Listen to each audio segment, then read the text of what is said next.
అందరికీ praise lot. మరి ఇప్పుడు దాకా 6 మాటలు అయితే చెప్పారు. మనం శ్రద్ధగా విన్నాం. అలాగే చివరి మాట 7వ మాట. ఈ మాట చెప్పడానికి దేవుడు నాకు ఇచ్చిన అవకాశాన్ని బట్టి దేవునికి స్తోత్రాలు, వందనాలు. లూకా సువార్త 23వ అధ్యాయం 44వ వచనం.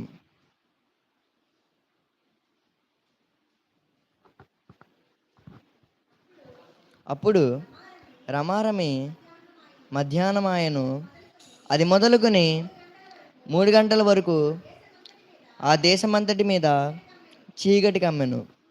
సూర్యుడు అదృశ్యరాయను, గర్భాలయపు తెర నడిమికి చినిగెను.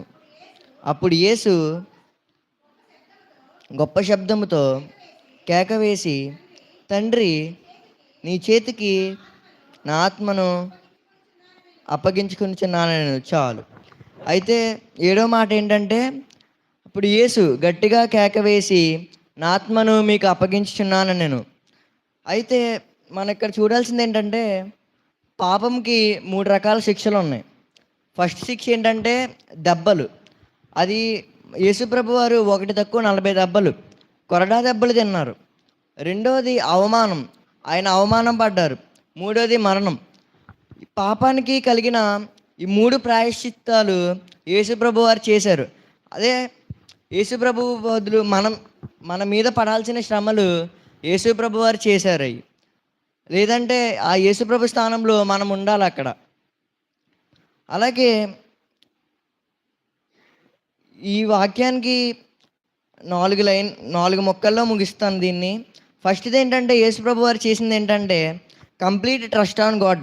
మొత్తం తనకున్న నమ్మకం అంతా మన తండ్రి అయిన దేవుని మీద ఉంచారు. ఎందుకంటే తండ్రి ఆత్మలకు దేవుడు.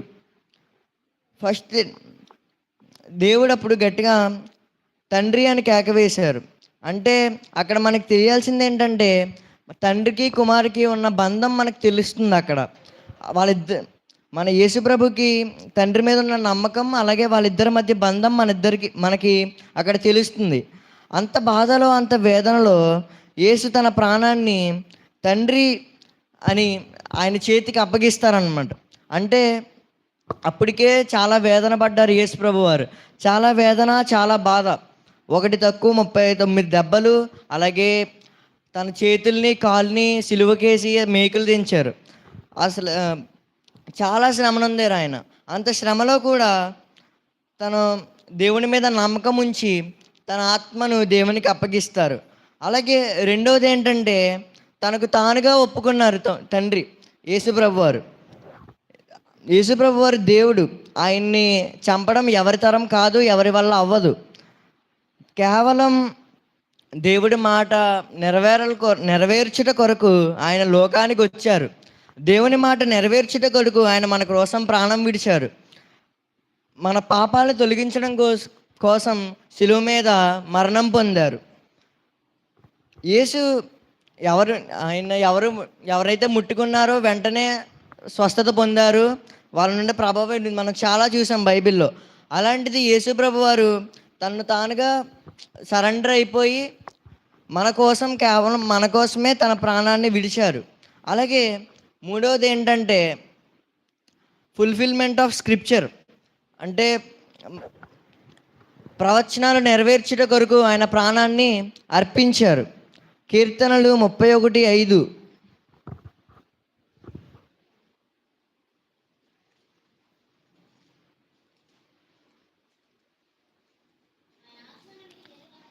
నా ఆత్మను నీ చేతికి అప్పగించుచున్నాను, యెహోవా సత్యదేవా, నన్ను విమోచించేవాడవు నీవే, చాలు.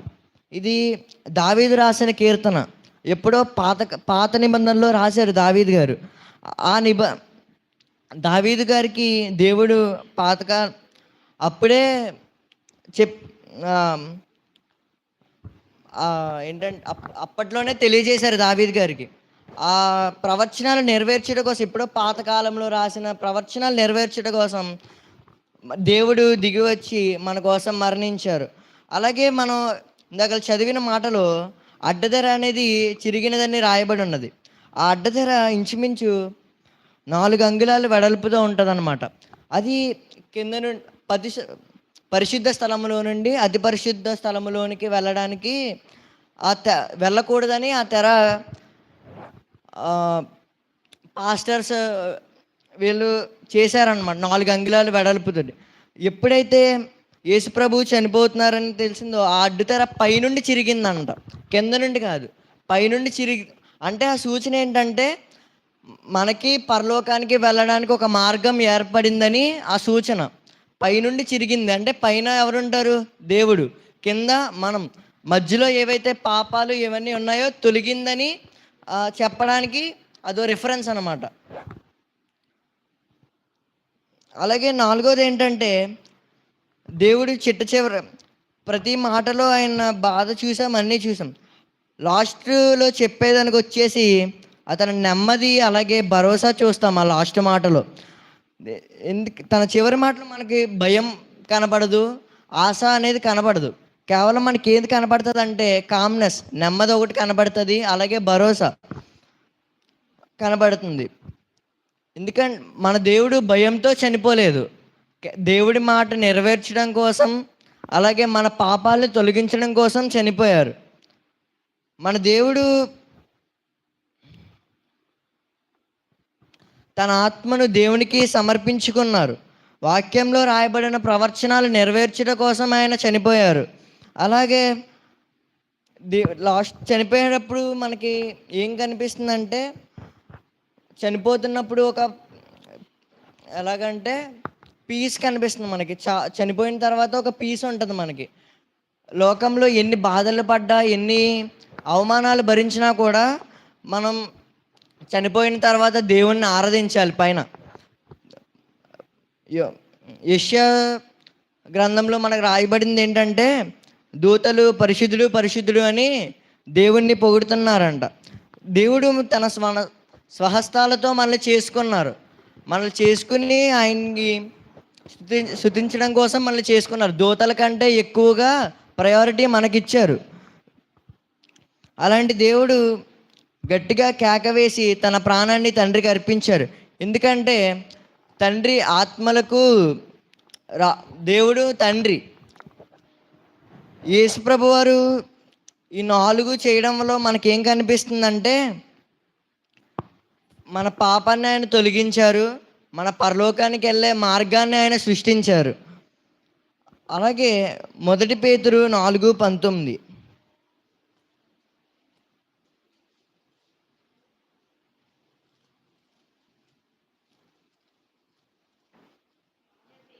కాబట్టి దేవుని చిత్త ప్రకారము బాధపడేవారు సత్ప్రవర్తన గలవారే నమ్మకమైన సృష్టికర్తకు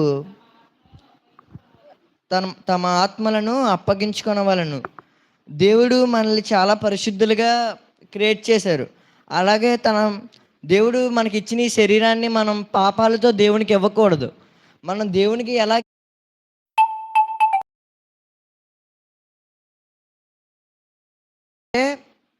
మన సత్ప్రవర్తన కలిగి, అంటే మన శరీరాన్ని అంతా మనం క్లీన్ చేసి దేవుడు మనకైతే అలాగైతే ఇచ్చారో అంతే పరిశుద్ధంగా దేవుడికి మన శరీరాన్ని ఇవ్వాలి.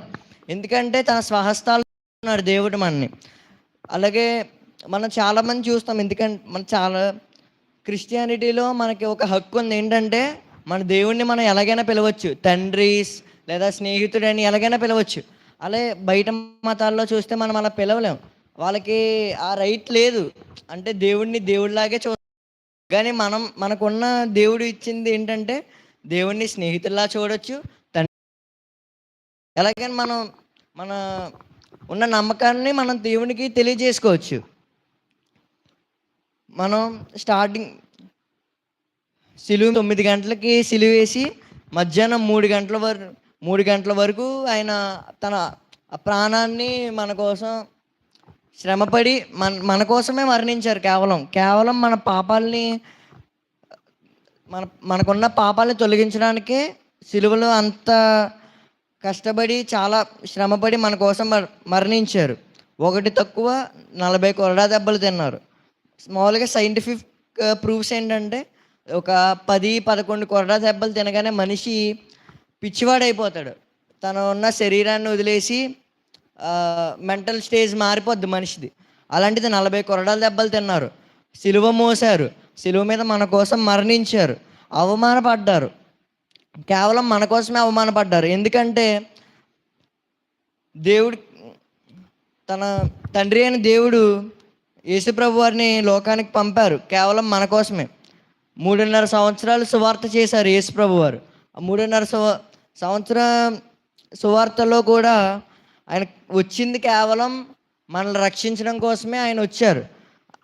లాస్ట్ది ఆయన ఎటువంటి నమ్మకం లేదు, మన కోసమైతే మరణించారు, మనకి రక్షణ కలిగేశారు, దేవుడికి మనకి మధ్య మార్గం ఏర్పరిచారు.